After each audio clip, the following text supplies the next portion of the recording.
Welcome to the Anand's Immortal game, in which Viswanathan Anand plays some amazing moves to defeat Victor Bolon.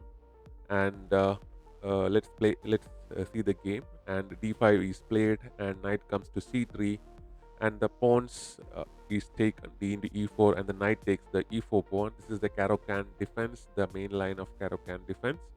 And the knight jumps to g5, and knight f6 is played by Victor.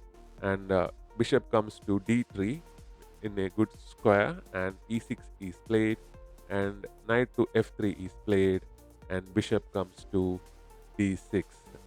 And after that, the queen goes to e2, and the h6 move is played to push the knight away, and the knight retreats to e4, and after the knights get exchanged, the queen takes the knight. So here, both the players are ready for to get castle. So if the black castles now, it'll be checkmate because the queen can just go into h7 and place a check like this, and the game will be over. So you cannot. This prevents black from castling. This move from Anand prevents black from castling. So, and that sets up the game nicely for Anand. And after that, Anand himself castles on the king's side, preventing his opponent from castling. And the queen goes to g4, attacking the weak pawn over there, and the pawn push of g5 happen, and queen retreats to h3. So here, after the rook goes to g8, Anand plays this move. Actually, Anand misses the fact that he can just push his pawn, pinning both the queen and the knight. Maybe he saw that, and maybe he went for something else. But the rook to e1 move is played, and after that, the bishop retrieves. So this was the move that he could have made the game, but instead Anand goes for this move, queen to f5, and you can place the queen here because this pawn here is pinned against the king, and you cannot take the queen uh, with that pawn basically.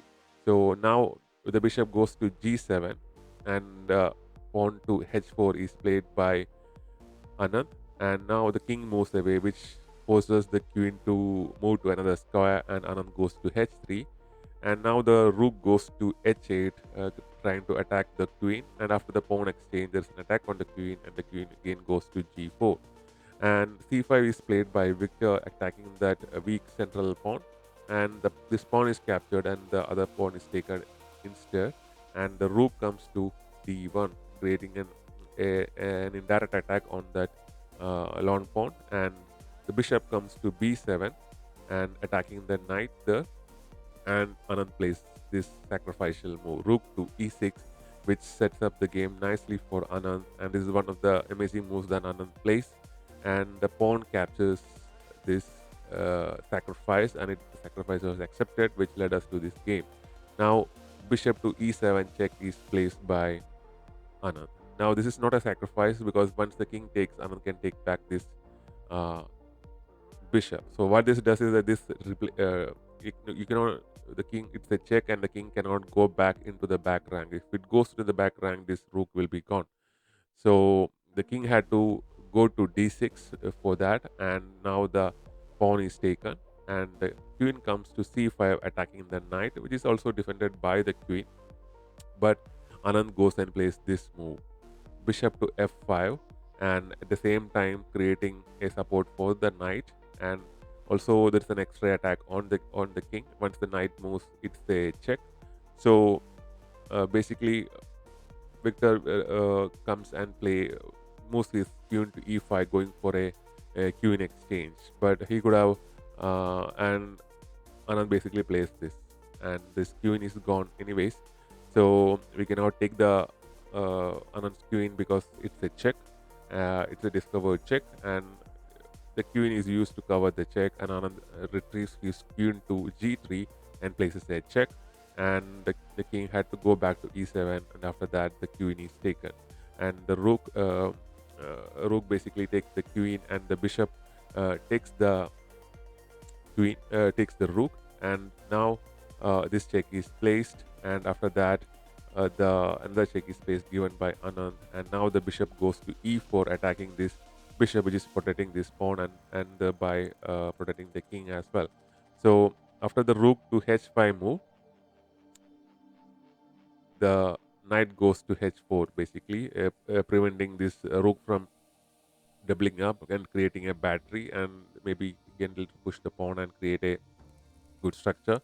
And after the check, actually the king had to move down, and queen to f7 is played. This bishop is hanging, but if you take the bishop, this rook will be gone. So instead, the rook goes to e8, which allows the bishop to retreat.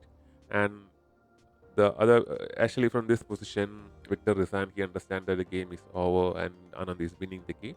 But a continuation will look like this. So after this, knight jumps to f8. Here the rook or this knight can take this knight, but if you do that, this rook will be gone. So the rook is moved first to e5, which actually due to this pawn, this both these rooks cannot support each other. So after this exchange, a check is placed. The king goes up to h2, and that bishop takes the knight, and a check is placed, and the rook covers the bishop, and pawn push for g4 by Anand, and again f3 by Anand, and the rook comes in and attacks that pawn, and the king comes to g3. Here, these three pawns can simply go up the board uh, and can queen, and this pawn definitely can go here and capture one of the rooks, and Anand have his pieces to win the match, basically. So that's how the game ended, and there were some other possibilities, like